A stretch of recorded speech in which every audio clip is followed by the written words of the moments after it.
بسم اللہ الرحمن الرحیم۔ السلام علیکم۔ قرآن و حدیث کی روشنی میں جنات کی تعریف کا خلاصہ یہ ہے کہ ایک ناری مخلوق جو مختلف شکلیں اختیار کرتی ہے۔ جنات کی کوئی ایک شکل مخصوص و متعین نہیں ہے۔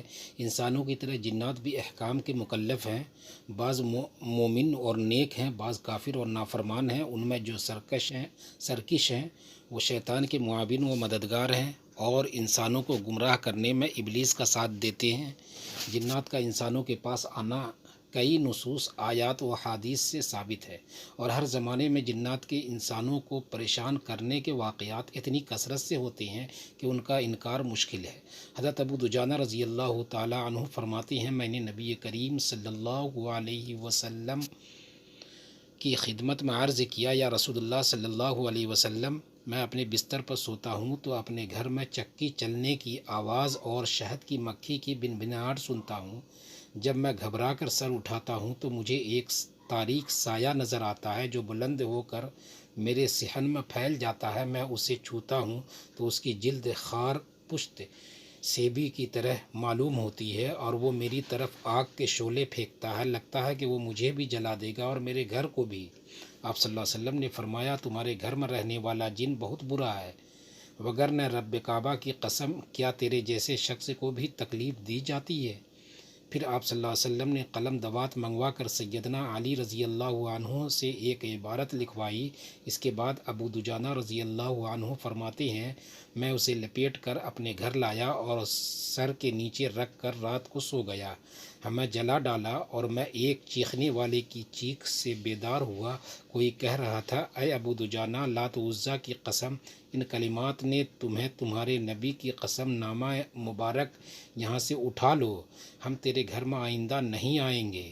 ایک روایت میں ہے، ہم نہ تمہیں ایذا دیں گے، نہ تمہارے پڑوسیوں کو، اور نہ اس جگہ والوں کو جہاں یہ خط مبارک ہوا۔ ابو دجانہ رضی اللہ عنہ فرماتے ہیں، میں نے جواب دیا، مجھے میرے رسول صلی اللہ علیہ وسلم کے اس حق کی قسم جو اللہ تعالیٰ نے مجھ پر واجب کیا ہے، میں اس کو یہاں سے نہیں اٹھاؤں گا جب تک کہ میں رسول اللہ صلی اللہ علیہ وسلم سے مشورہ نہ کر لوں۔ سیدنا ابو دجانہ رضی اللہ عنہ فرماتے ہیں، جنات کے چیخنے، رونے اور بلبلانے سے وہ رات میرے لیے بہت طویل ہو گئی۔ صبح کی نماز میں نے رسول اللہ صلی اللہ علیہ وسلم کے ساتھ ادا کی اور جنات کا معاملہ رسول اللہ صلی اللہ علیہ وسلم سے عرض کیا تو آپ صلی اللہ علیہ وسلم نے ارشاد فرمایا، اے ابو دجانہ، تم وہ نامہ مبارک جنات سے اٹھا لو، اور اس ذات کی قسم جس نے مجھے حق کے ساتھ مبعوث فرمایا، ان جنات کو قیامت تک عذاب کی تکلیف ہوتی رہے گی۔ اور اس خط کا ترجمہ کچھ اس طرح ہے کہ نامہ حضرت محمد صلی اللہ علیہ وسلم کی طرف سے ہے، جو اللہ رب العالمین کے رسول ہیں۔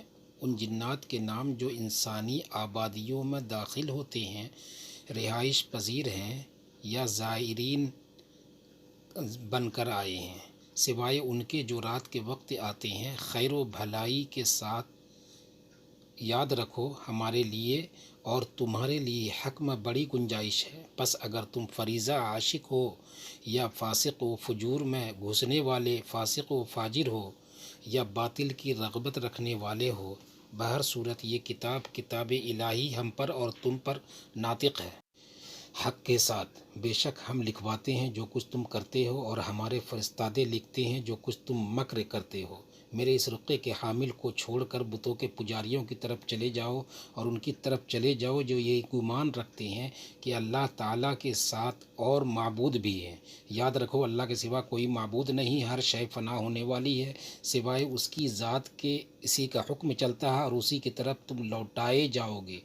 ہم کے صدقے ان کی مدد نہ ہو، ہم عشق کے صدقے اللہ کے دشمن پراگندہ ہو گئے اور اللہ کی حجت تمام ہو گئی، اور نہیں ہے برائی سے پھرنے کی طاقت اور نہیں ہے نیکی کرنے کی طاقت مگر اللہ تعالیٰ کی توفیق و مدد سے جو بلند و برتر ہے۔ سو اب کافی ہے تیری طرف سے ان کو اللہ، اور وہی ہے سننے اور جاننے والا۔